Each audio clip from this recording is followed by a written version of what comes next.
Glória a Deus. Meus irmãos, eu estava no culto de terça-feira, ouvindo o apóstolo Carlos pregar. Pode se sentar. Eu estava no culto, ouvindo o nosso apóstolo pregar essa terça-feira, quando de repente eu escuto sutilmente uma voz falar assim no meu ouvido: levantando um exército. E eu, que não sou boa nem nada, peguei meu celular e anotei. Falei, amém, Senhor, levantando um exército, né? Levantando é forte, né, pastora Cris?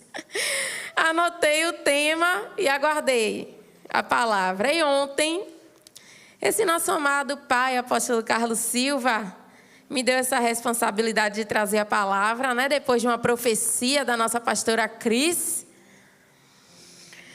E,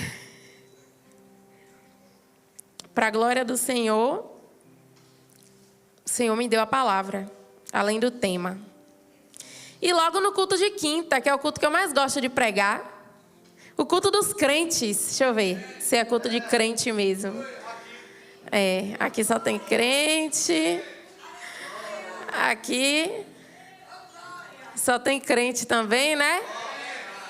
Amém, glória a Deus. É o culto dos crentes, o culto de quinta. Culto de fé. E eu amo esse culto de quinta, viu, gente? Eu sou do tempo que tinha culto de doutrina. Quem aqui é desse tempo de culto de doutrina? Sério? Só a pastora Cris e a presbítera. Quem é do tempo de culto de doutrina aqui? Gente, a presbítera aqui, ó, Jordana, é o culto de doutrina. Que só ia os crentes de verdade. É assim que eu me sinto aqui na quinta-feira, viu? O culto de doutrina, o culto dos crentes. Somente para aqueles que tinham compromisso com a palavra de Deus, né? Iam para esse culto. E com muito temor eu estou aqui nessa noite, meus irmãos. Como sempre, eu subo aqui com muito temor. Eu sempre costumo me apresentar como a indigna, como a que não merece o favor dele, como a última da casa, da família menos importante, a menor. Não é só no tamanho não, viu? E é com muito temor que eu estou aqui. E o tema da pregação, mídia, é levantando um exército. Abram as suas Bíblias, meus irmãos, no livro de Juízes. Juízes 6. Juízes 6.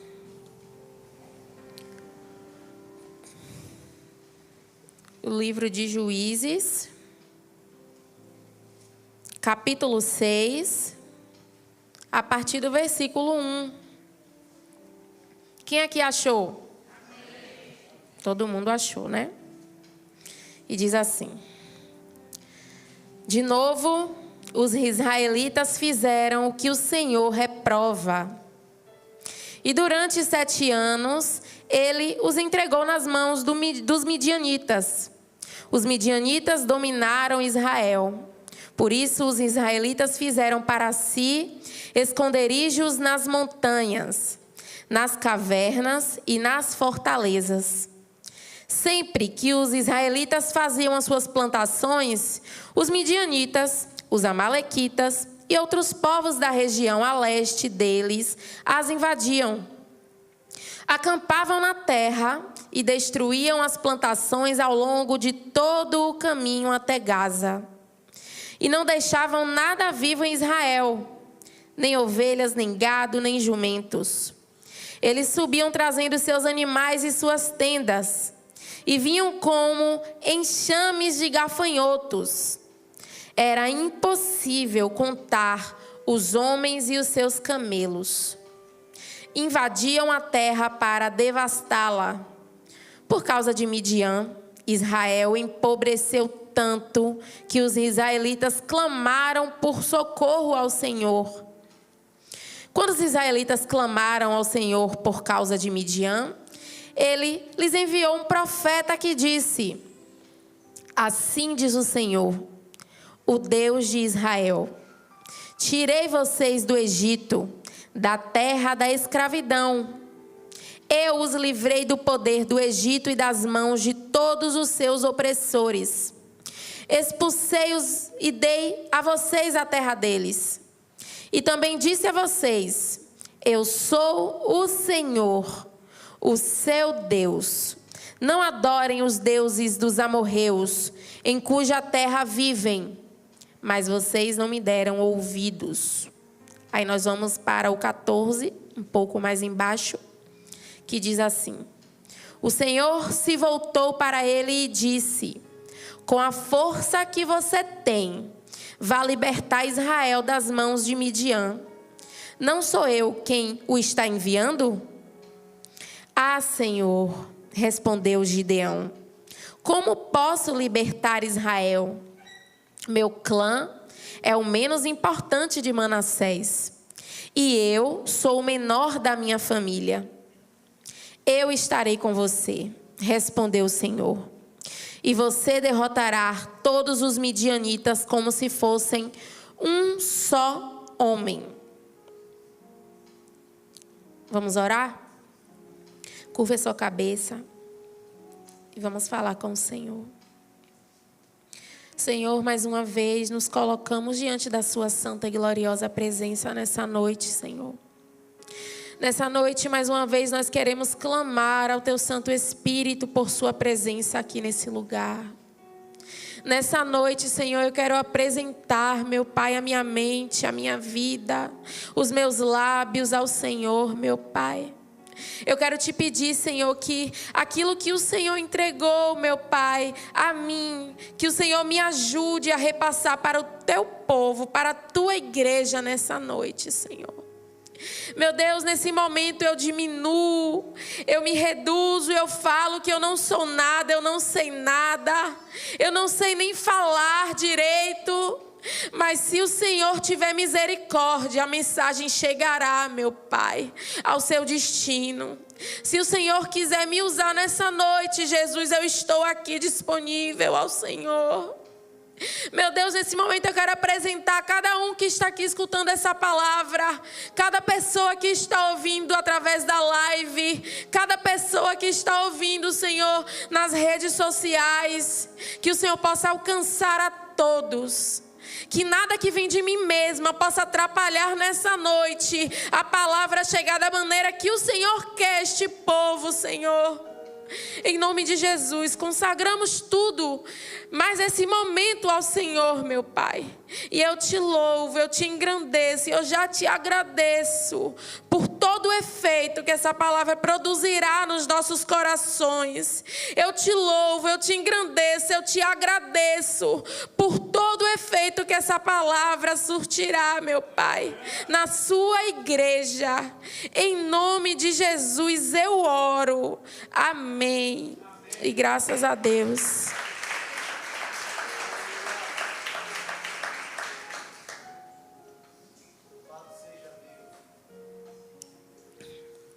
Santo é o Senhor. E o capítulo ele começa dizendo assim, ó: de novo, os israelitas fizeram o que o Senhor reprova. Isso te lembra alguém? De novo, os israelitas fizeram o que o Senhor reprova. E o Senhor os entregou nas mãos dos midianitas. E isso nos diz sobre todo problema, consequência que colhemos. Tudo que nos acontece de adversidade é com a permissão do nosso Senhor. Se você faz parte do povo de Deus, você tem que entender isso. Então eles começaram a fazer esconderijos para si. Algumas traduções, como a King James, que é a que eu costumo estudar, ela fala assim: e alguns fizeram covas para se abrigarem. Quem é que se abriga em cova, minha gente? Morte espiritual. Outros foram para esconderijos em cavernas. Caverna. Quantos aqui já se isolaram em cavernas? Se recolheram e não andavam mais na liberdade do Espírito. Quantas covas você já cavou após pecar contra o Senhor? Em qual caverna você se esconde quando precisa se esconder do seu inimigo? E, nesse caso, de qual inimigo mais especificamente a Bíblia fala? Os midianitas? Gafanhoto, devorador. A Bíblia diz que os inimigos eram tão numerosos que eram como enxames de gafanhotos. E que Israel se empobreceu devido à quantidade de ataques desse inimigo. Até que, graças a Deus, sempre tem um até que. Até que o povo clama ao Senhor por socorro. E o Senhor usa um profeta que diz: eu os livrei da escravidão. E aqui tem uma chave muito importante. Olha só o que o profeta diz. Eu os livrei da escravidão. Eu te dei as terras dos seus inimigos. As terras eram de quem? Ah, não, vocês estão muito desanimados. Pelo amor de Deus, é culto de crente, me ajude. Eu te dei as terras de quem? Então as terras que eles usufruíam por permissão do Senhor, não era do Senhor? Nem deles. E eu te digo hoje, o que o Senhor lhe permite desfrutar aqui nessa terra, não pertence a Ele, muito menos a você. Você quer prova disso? O que é que Satanás diz ao Senhor Jesus na tentação no deserto? Avista aqui a terra que me foi. Então essa terra tem um dono. E é o seu e o meu inimigo. E agora preste atenção no que o profeta termina dizendo. Eu sou o Senhor, o seu Deus. Não está muito alto, não? É eu que falo alto mesmo, né? Eu sou o Senhor, o seu Deus. E disse a vocês, não adorem os deuses dos amorreus, em cuja terra vivem. Mas vocês não me deram ouvidos. E eu, mais uma vez, lhes pergunto: qual o pecado o povo cometeu contra o Senhor recorrentemente? Idolatria. Depois de estarem na terra que não lhes pertencia, desfrutar das colheitas que não lhe pertenciam, usufruírem do benefício que o Senhor lhes deu, esse povo passou a amar os deuses daquele lugar. E eu vou perguntar mais uma vez à igreja: isso te lembra alguém? Isso te lembra alguém?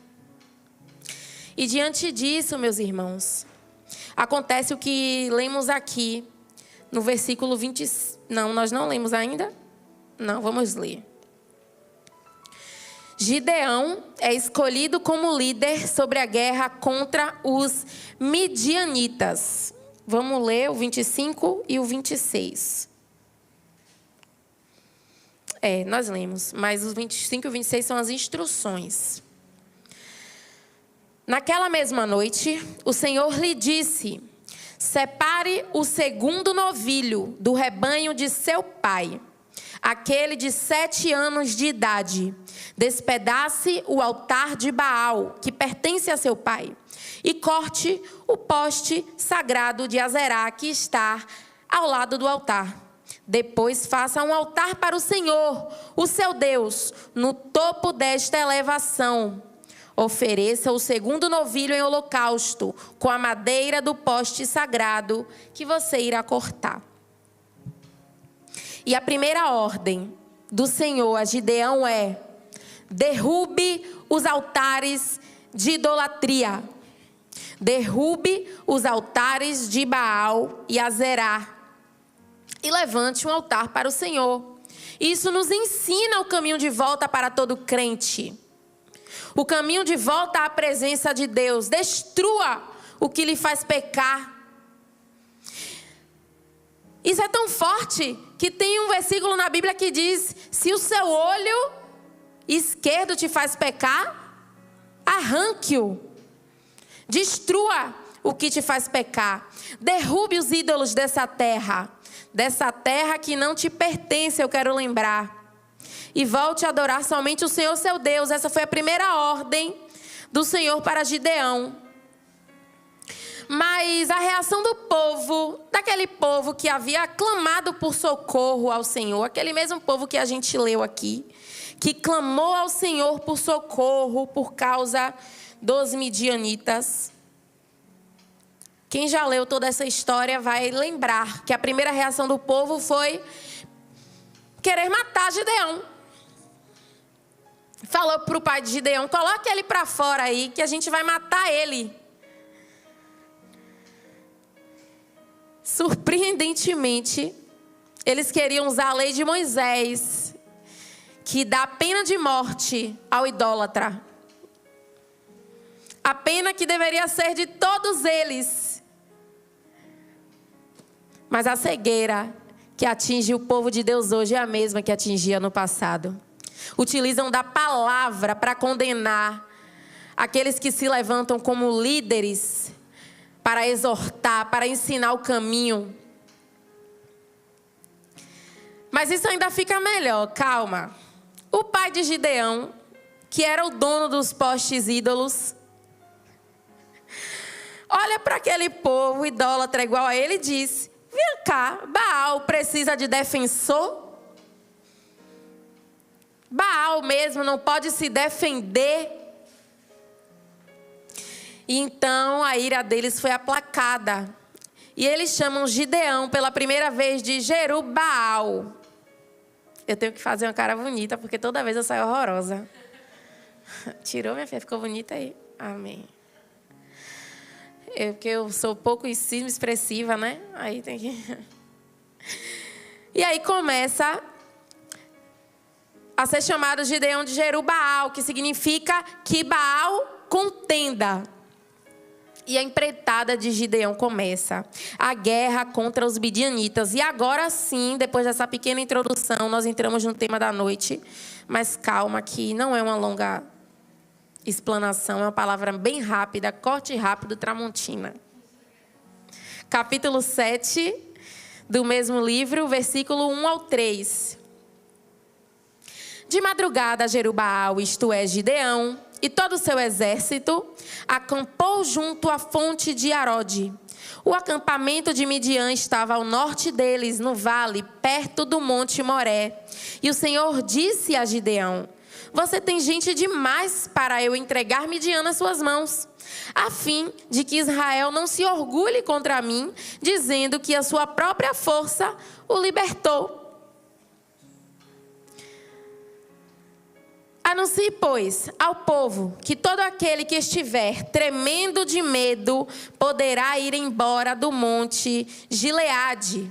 Então 22.000 homens partiram e ficaram apenas 10.000. Que tal? Se lembra da enxurrada de gafanhoto? Como é que pode? Tem gente demais. Como assim, Senhor? Tem gente demais. Tem gente demais. Eu não vou fazer com esse tanto de gente para vocês não se orgulharem e quererem o mérito do que vocês fazem através do meu poder para vocês. Ele reúne o povo e o Senhor diz que tem muita gente. Eles vão dizer... Ele diz amém, Gideão, né? E... vai lá e começa a obedecer e se colocar na dispensação. E aqui nessa noite, tem alguém que treme de medo diante da guerra? Diga ao povo que aquele que estiver com medo, volte para a sua casa. O Senhor quer guerreiros que não tenham medo. O Senhor escolhe os guerreiros que não têm medo da guerra, muito menos do inimigo. Se você tem tido medo, me perdoe, mas para essa guerra, a guerra do Senhor, você não serve.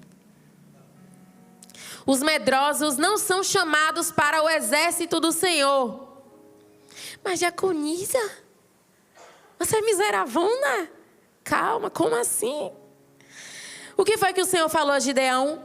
Não sou eu que o está enviando? Eu estarei com você. E o que é que o Senhor falou a Josué? Seja forte e corajoso, não tenha... Quando você estiver debaixo do envio do Senhor, você não tem o que temer. Tem pessoas que querem entrar na guerra do Senhor, mas ainda tem medo. E a palavra de Deus diz assim, que o verdadeiro amor lança fora o quê? Nós, como igreja do Senhor, como povo de Deus, não devemos temer os nossos inimigos. Nem devemos ter medo da guerra. Confia no Deus que te chamou. Confia no Deus que te provou. Confia no Deus que te confirmou, como foi o caso de Gideão. E então 22 mil homens que se achavam habilitados, porque os medrosos foram embora. Os medrosos foram embora.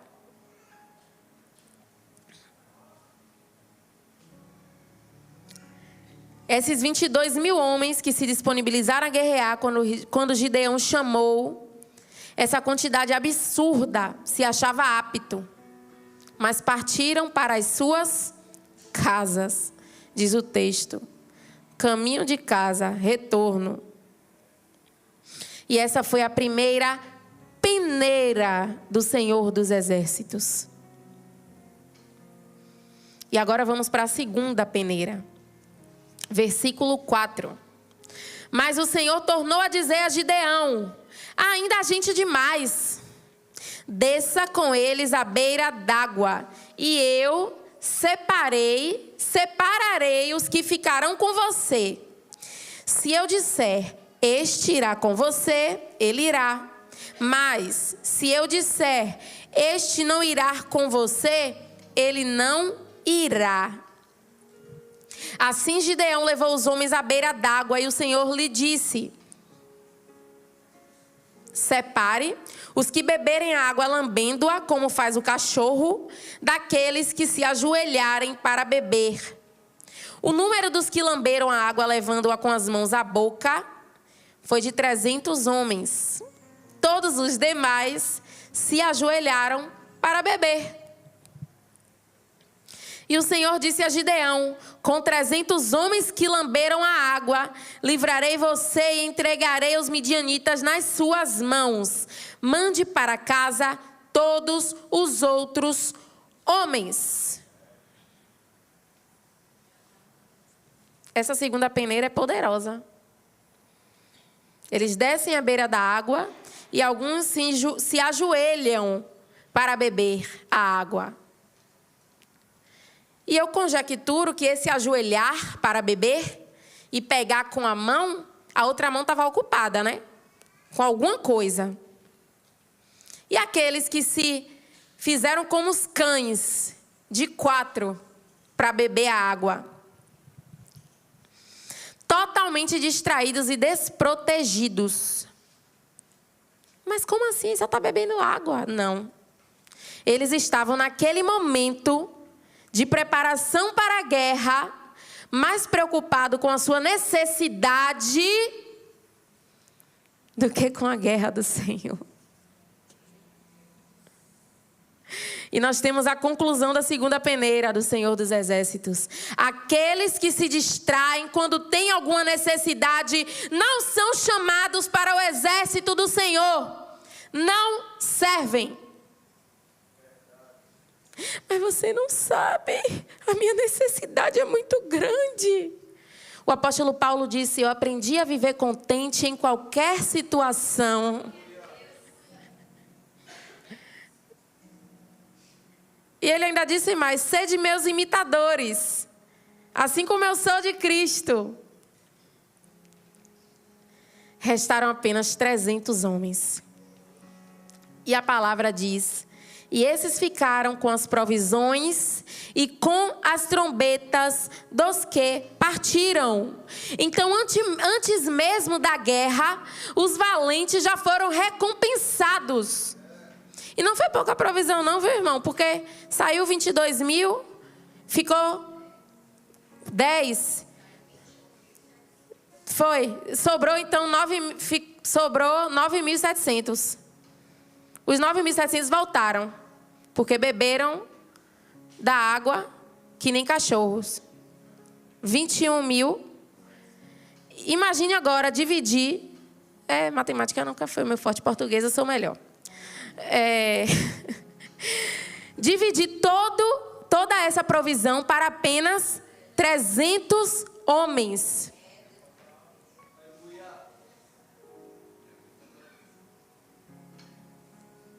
$300 homens para pegar a recompensa de não sei quantos mil.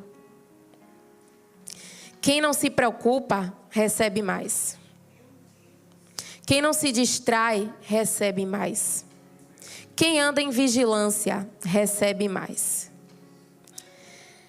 E o final, meus irmãos, nós já sabemos, os 300 vencem a multidão de gafanhotos.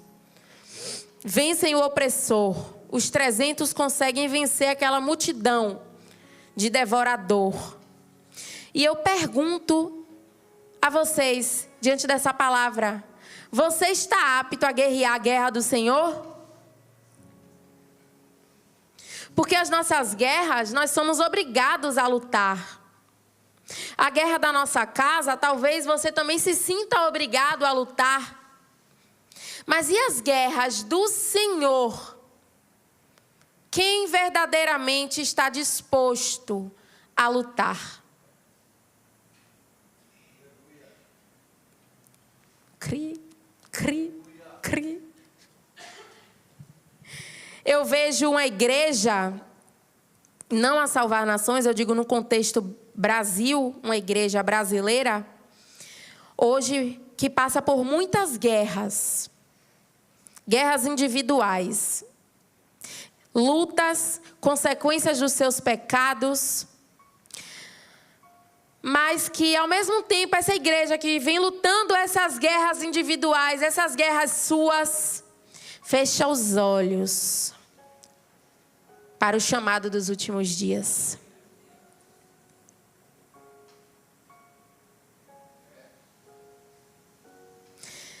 Para aqueles que tremem de medo. O segundo versículo que eu ensinei à minha filha de 6 anos hoje, quando ela ainda, acredito que tinha 2 anos, começou a falar. É o versículo que eu amo e diz assim: os anjos do Senhor acampam-se ao redor dos que o temem e os livra. Mas a pergunta que não quer calar é: você ainda teme ao Senhor para receber desse livramento? Eu vejo uma igreja, a igreja brasileira, como uma igreja que se mete e se envolve e veste as vestes para guerrear guerras que o Senhor não mandou.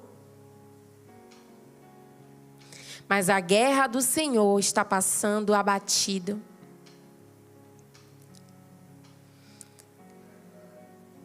Ei, você que aí anda distraído por causa das suas necessidades. Isso aqui é muito pontual. Para mim e para você. Nesse momento, nesse contexto da igreja brasileira. Você que está distraído por conta das suas necessidades. A palavra do Senhor diz, e usou o meu esposo mesmo com poucas palavras para confirmar. Eu nunca vi um justo desamparado, e nem a sua descendência mendigar um pão. Agora mais uma pergunta. Você se coloca realmente no lugar de justo para receber dessa provisão e desse livramento também do Senhor? Na dividida, fique com o que diz a palavra. E você vai receber a sua recompensa. Agora, o que não vale é se apaixonar pela terra que não pertence mais ao seu Deus. E que não pertence também a você.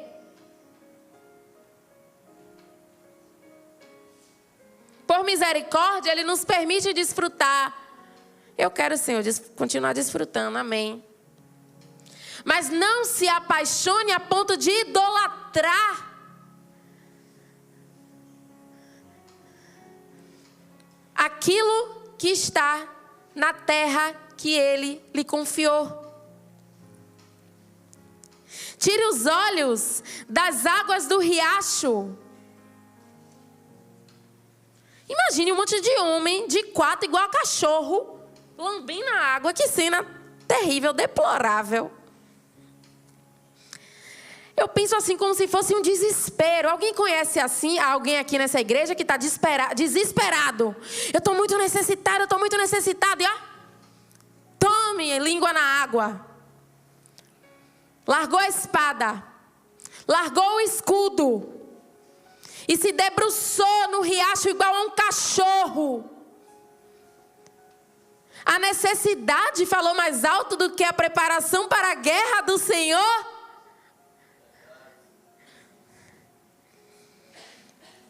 E eu acredito que aqui tem pessoas, assim como eu, quando o Senhor me entregou a palavra, que ficou se perguntando: que guerra é essa?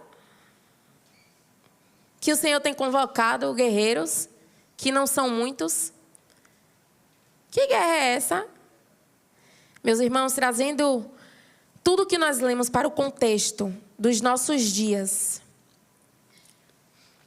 O Espírito Santo do Senhor que habita em nós manda que a igreja se prepare para a guerra dos últimos dias.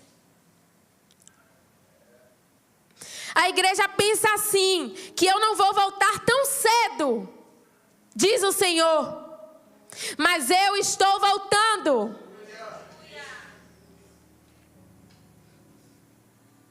A guerra política está escancarada. A guerra moral está escancarada. A guerra espiritual está escancarada. A guerra contra o desamor está escancarada. A guerra contra a idolatria está escancarada.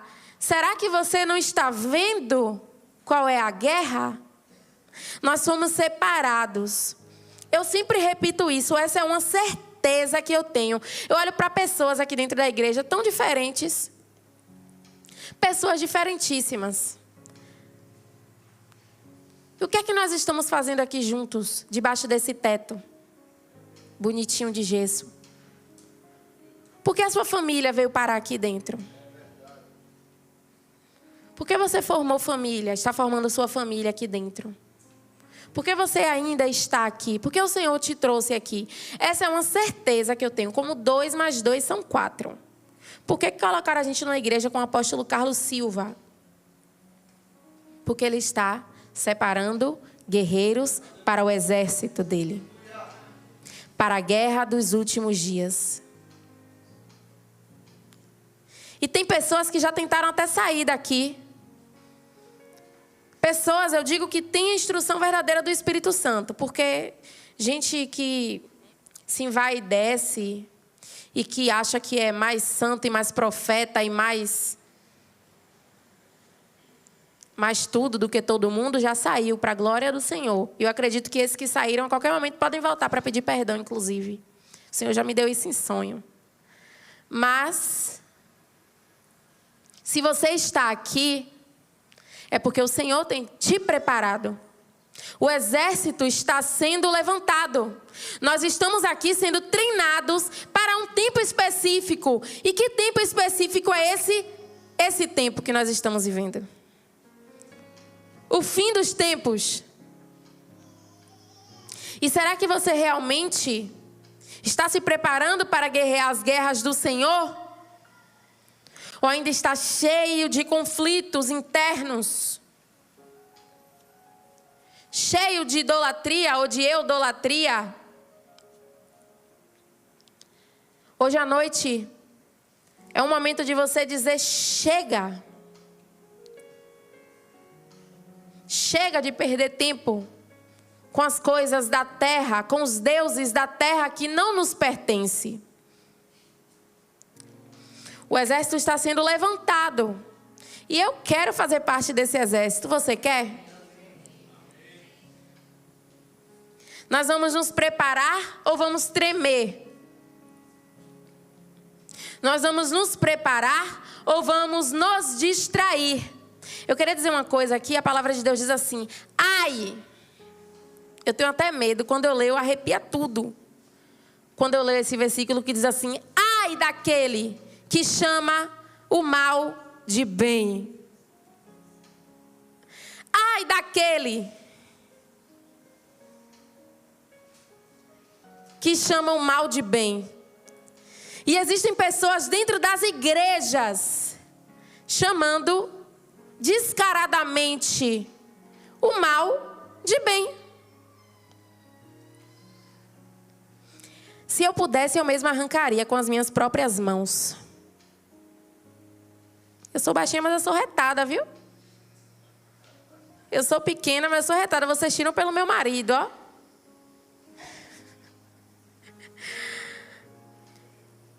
Existem valentes que, se pudessem, arrancavam o joio do meio do trigo.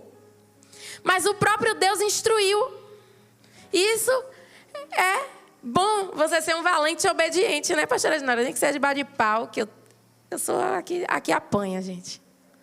Que eu preciso mesmo. Meu caráter está sendo moldado pelo Senhor. Ela tem uma vara especial para mim, separada lá no financeiro. Quando ela me pega, misericórdia. Mas você tem que ser um valente e obediente, porque o Senhor diz que Ele mesmo separará.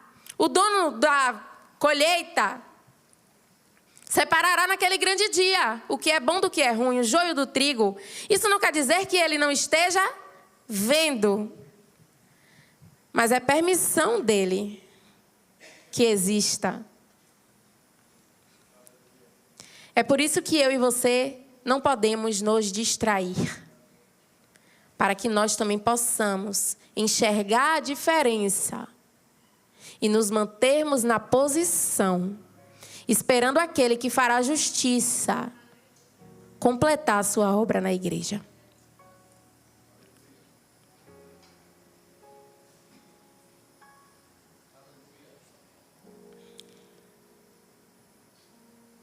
O Senhor, Ele quer qualidade e não quantidade. Ele quer fazer com poucos que deem a honra a Ele e a glória a Ele. Não com muitos que digam: foi com a força do meu braço. Foi porque eu fui. É porque eu estava. É porque eu fiz assim. Fica o recado para você que quer méritos dentro da igreja. Ele não quer que ninguém diga: fui eu consegui.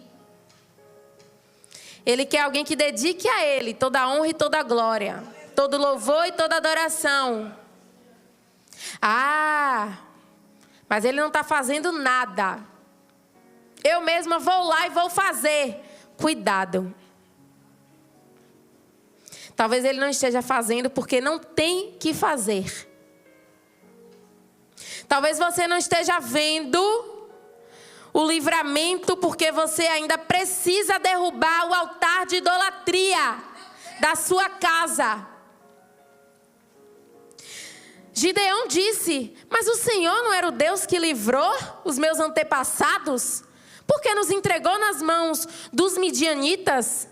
Será que ele não enxergava aquele altar de adoração, aquele poste ídolo dentro da casa dele?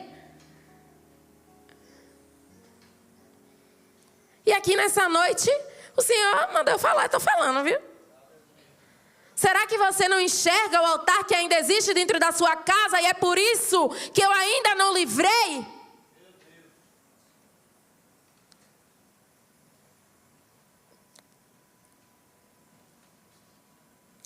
Talvez você não esteja mais vendo Ele fazer, porque você precisa pagar pelos seus atos que entristeceram a Ele. Ah, mas o Senhor Jesus pagou. Enquanto houver chuva e orvalho na terra, tudo aquilo que o homem plantar, ele vai o quê?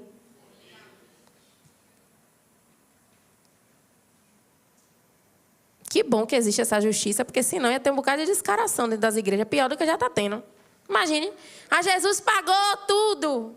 Jesus pagou o preço, eu não preciso fazer nada, não preciso me consertar, me endireitar. Colheitas. E um conselho de quem passou por uma colheita terrível. Por um deserto terrível. Eu acho que eu cheguei a cavar minha própria cova mesmo para me esconder.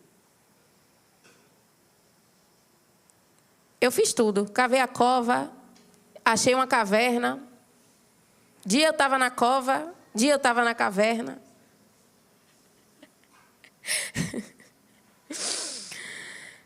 Você, nem eu, nós não temos força contra o vento que Deus manda. Não existe sombra que te proteja do calor do deserto que Ele te coloca, meu irmão. Não existe. Kairós. Kairós é Kairós. Não é não, pastor Júnior? Resumindo, com a força do seu braço você não vai conseguir nada. Nada. Tem pessoas que de tanto esperar o deserto passar e não ver o deserto passando, procura sair daquele deserto com a força do seu próprio braço. E eu te digo nessa noite com toda a propriedade de alguém que tentou também sair com a força do seu braço. Não consegue nada. O tempo quem estabeleceu foi Ele. O tempo de entrada foi estabelecido por Ele. O tempo de saída foi estabelecido por Ele. E no dia certo Ele vai falar que nem Gabi faz quando a gente vai descer do carro. Senhores passageiros, chegamos ao destino. Somente Ele, meus irmãos.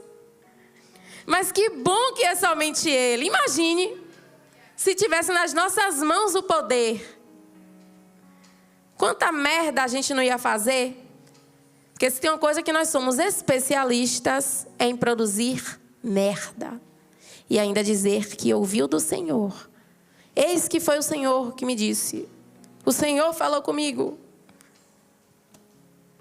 Nós somos especialistas nisso. O que eu faço? Me humilho. O que eu faço? Me humilho. Oh, Senhor, quão miserável eu continuo sendo dia após dia. Senhor, não escondas de mim o teu rosto. Isso funciona mais do que dizer eu vou. Eu vou fazer porque eu não estou aguentando mais. Aquele povo caiu outra vez, e outra vez, e outra vez. E muitos deles continuam caídos. E muitos de nós continuam caídos. Mas hoje nós não temos o tempo que eles tinham naquela época.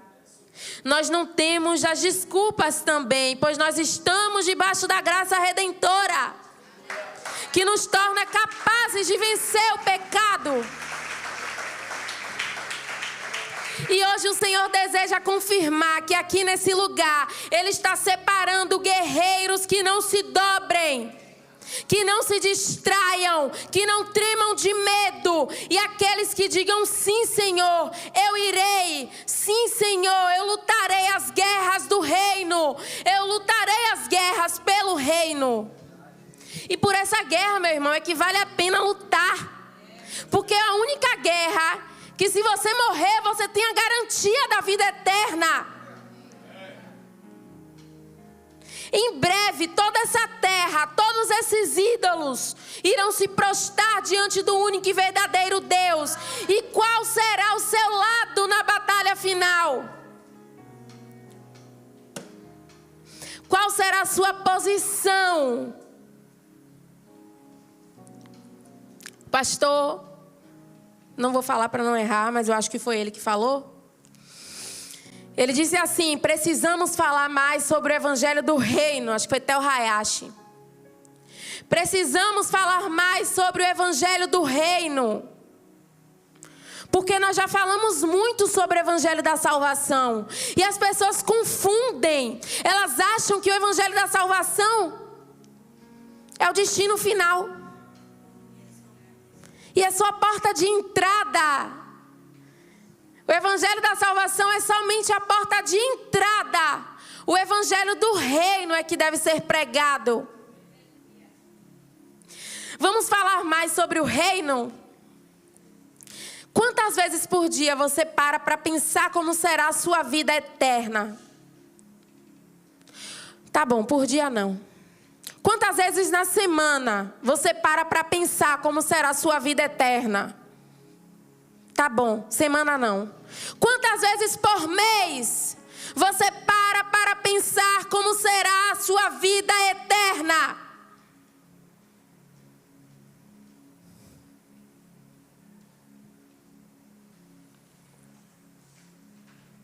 O que é que vocês estão fazendo aqui? O que é que nós estamos fazendo aqui? Se nós sequer sonhamos com a nossa vida eterna. O que foi que Jesus nos prometeu quando Ele ascendeu aos céus? Queria nos preparar um lugar. E esse lugar é aqui? Esse lugar não é aqui.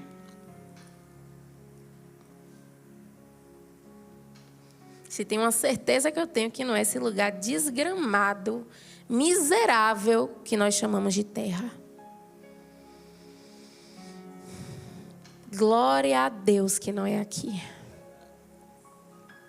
Glória a Deus que não é aqui. É lá. E hoje eu quero te encorajar a todos os dias começar a pensar na eternidade. Como será a eternidade? Gabi já me fez essa pergunta. Mãe, a gente vai fazer o que no céu? Eu sabe que eu também quero saber? Bora descobrir juntas? Vamos lá? Mãe, a gente só vai ficar ao redor de Deus dizendo santo, santo, santo? Eu acho que ela acha chato demais, né? Eu não, minha filha. Lá no céu é tudo de mais maravilhoso. É tudo de mais perfeito. É tudo de mais esplêndido. É inimaginável as maravilhas que aguardam para o povo de Deus lá no céu. Às vezes nós nos prendemos muito em ruas de ouro. Lá no céu tem ruas de ouro. É do tempo da pastora Cris, esse. Mas é muito mais do que isso. Quando você para pensar na grandeza de um Deus que disse de repente um belo dia, haja luz. E houve luz. Se você parar para pensar na grandeza desse Deus. Se você para pensar na grandeza de um Deus que criou tudo de mais lindo que existe, tudo de mais perfeito que existe, um Deus puro, um Deus santo, um Deus que te ama, que cuidou de você e formou você dentro do ventre da sua mãe. E Ele contemplava o embrião ali quando você ainda era uma massa uniforme. Informe. Imagine a grandeza de um Deus que faz uma mulher gerar filhos. A grandeza de um Deus que cria o cérebro humano, a mente humana.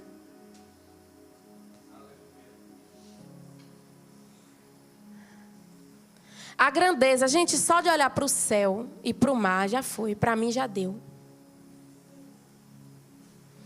E quanto mais perto da natureza, mais você se conecta com a presença dele, porque a natureza, ao contrário de muitos humanos, a natureza clama, adora ao Senhor. Lá tem tudo de mais perfeito, tudo de mais precioso, tudo que traz consolo para a sua alma, tudo que traz conforto ao seu espírito.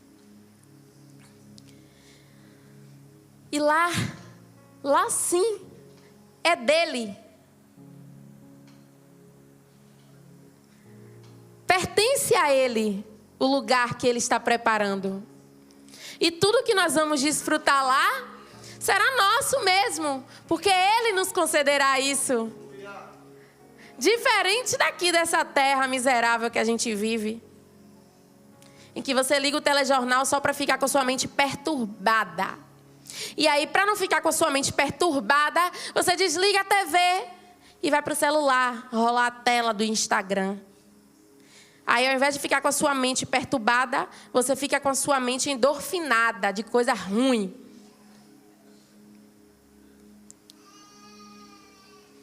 Aí tem gente que cansa e liga a Netflix. Aí vai ver um monte de gente fazendo um monte de coisa que não se deve, querendo te ver. É hora de nos separar. Porque os verdadeiros guerreiros, eles são separados. E eu vou me isolar, é? Não é para você se isolar, não. É para você ser a parte boa no mundo desgraçado. É para você ser a parte boa em um mundo caído, que jaz do maligno.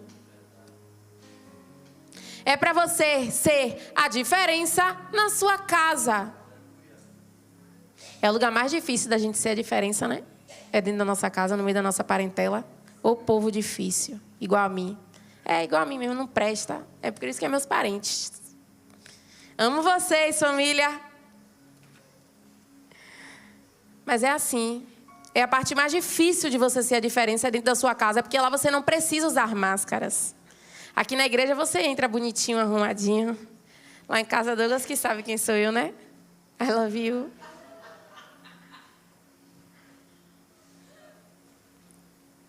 Mas é lá. É lá que nós devemos ser.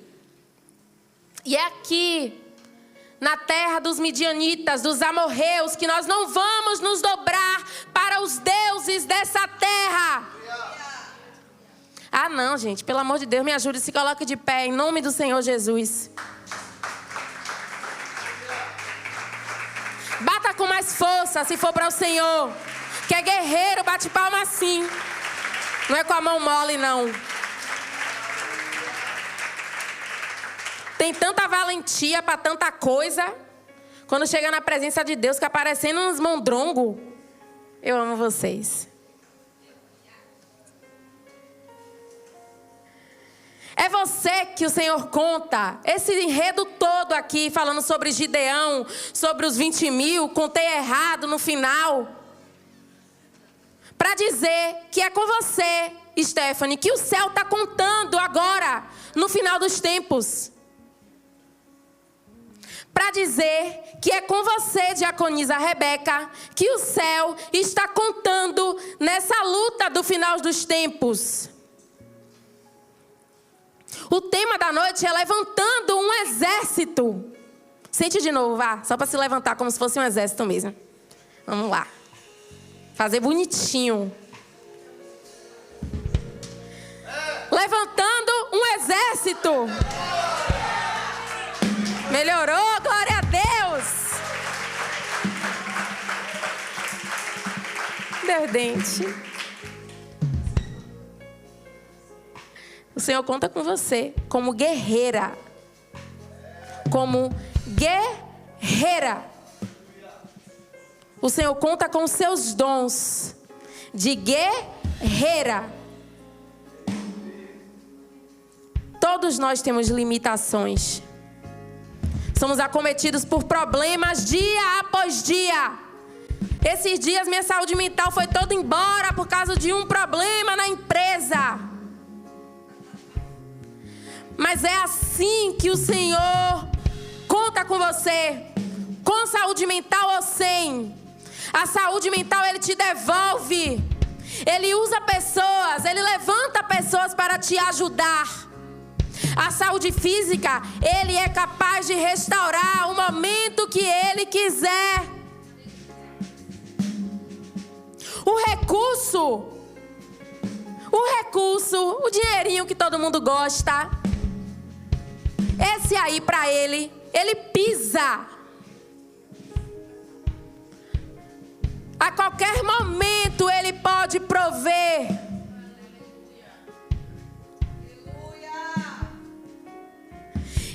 E ao contrário do que muitos pensam, eu não prego que o Senhor é indiferente aos nossos sonhos e aos nossos desejos. Obrigada, mídia, eu sei que meu tempo encerrou. Ele não é indiferente, Ele é um Deus de amor. Ele quer que você se sinta feliz. Mas tem coisa muito mais importante para você fazer. Até porque daqui a pouco nada mais aqui na terra vai fazer sentido, meus irmãos. Esse dinheiro miserável que você corre tanto atrás para ganhar, não vai servir para merda nenhuma. Esse marido que você tanto ora para ter, não sabe o que pedes.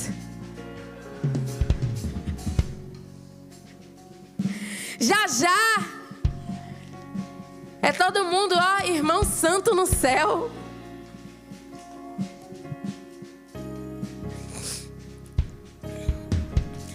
Mas e aí, o que é que resta?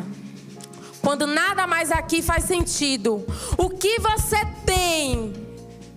Quando nada mais aqui na terra faz sentido, nem dinheiro, nem casamento, nem nada.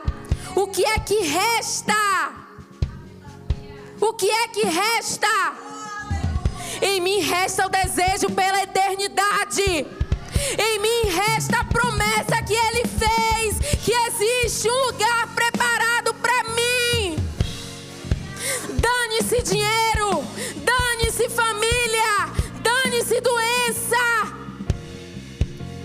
dane-se a terra. Eternidade.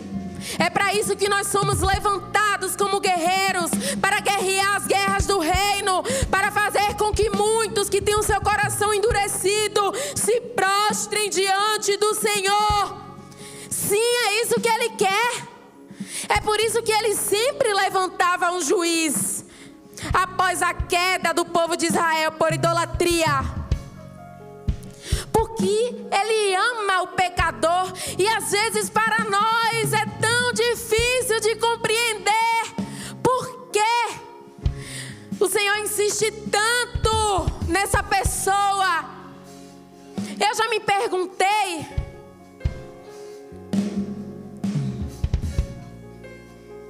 Ele ama o pecador.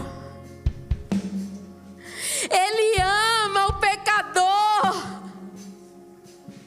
E Ele quer que o exército dele saia guerreando e alcance cada vez mais pecadores para se santificarem, se prostrarem e estarem aptos a viver com Ele na eternidade. Então, não é sobre mim, sobre você, sobre o apóstolo, sobre a salvar nações. É sobre o reino. E o reino, Ele quer alcançar cada vez mais pessoas. Com os poucos 300. Com aqueles 300. Contra aquela nuvem de gafanhotos. Isso fala muito, meus irmãos. Uma nuvem de gafanhotos. Devoravam toda a plantação, matavam todos os animais. Os israelitas empobreceram, ficaram pobres, sem dinheiro, lascado, sem comida, por conta daquele exército. Só não vale se esconder na cova e nem na caverna. Hoje o Senhor quer valentes que se levantem. O Senhor espera que hoje nós nos levantemos. Independente do cenário. O cenário aqui era destruição, era medo. Independente do cenário. Hoje o Senhor quer que você se levante como um guerreiro e diga: eu estou aqui, Senhor. Eu estou aqui, Senhor, para a guerra que o Senhor me enviar. Eu estou aqui, Senhor, aonde o Senhor me colocar. Eu estou aqui, Senhor, para fazer aquilo que o Senhor designar. O Senhor é o centro, não eu. O Senhor é o centro, não os meus sonhos. O Senhor é o centro e não as minhas coisas. Feche os seus olhos nessa noite. Comece a falar com o Senhor. Coloque diante do Senhor agora tudo aquilo que você precisa colocar. Tudo aquilo que impede de você guerrear as guerras do Senhor. Tudo aquilo que te impede de prosseguir naquilo que o Senhor já determinou, já confirmou a você. Coloque diante do Senhor todo aquele pecado, aquela iniquidade, aquele desvio de caráter, aquele pensamento em uma área da sua vida. Tem pessoas que pensam demais no que não deveriam, enchem a mente daquilo que não agrada ao Senhor. Olham demais para o irmão, olham demais para o que o irmão está fazendo.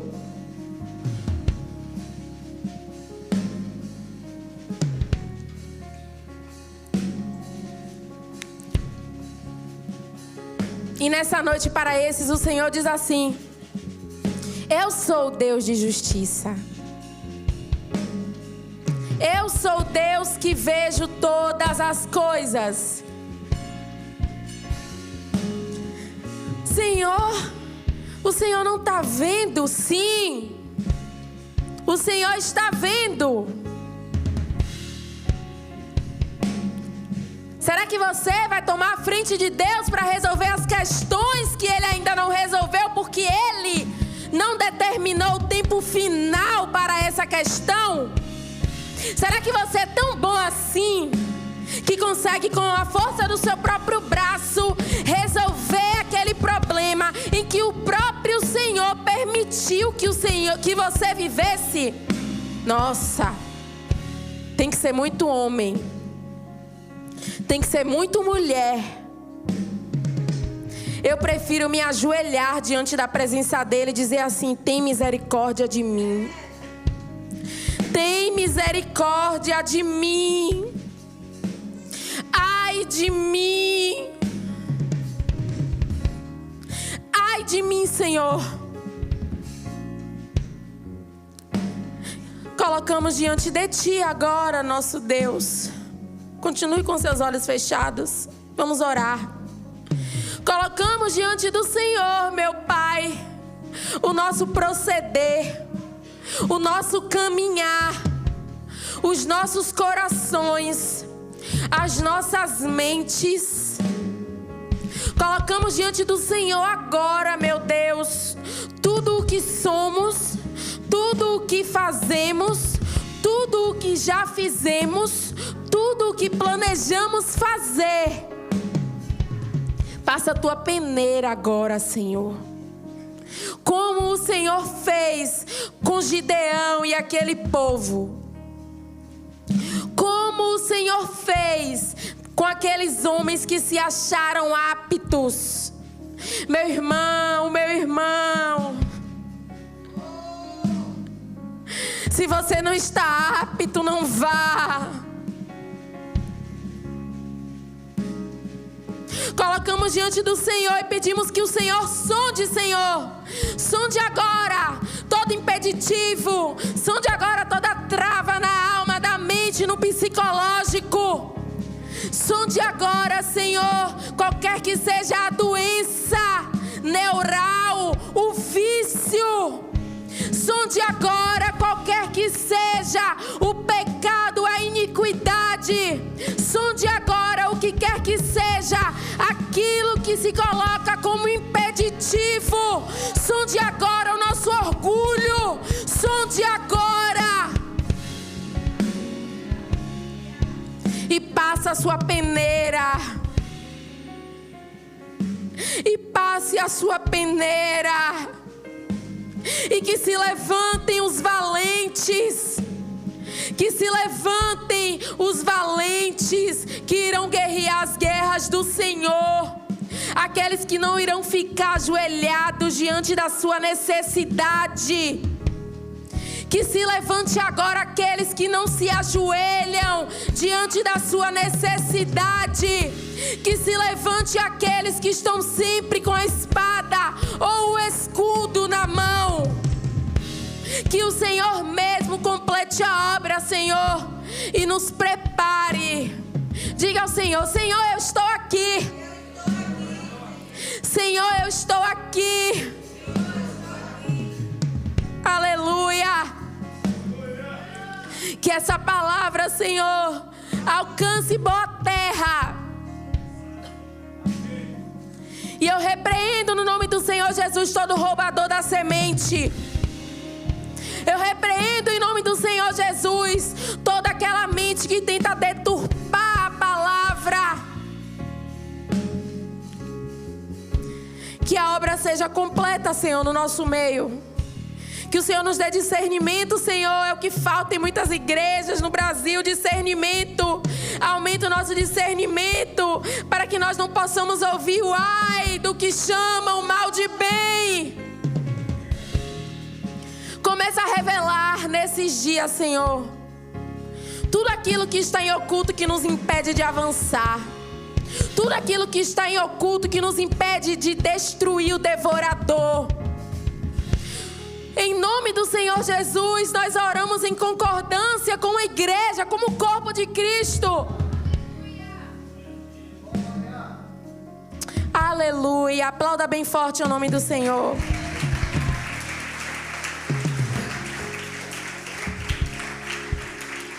Eu agradeço a minha oportunidade, em nome do Senhor Jesus. Eu glorifico ao Senhor pela vida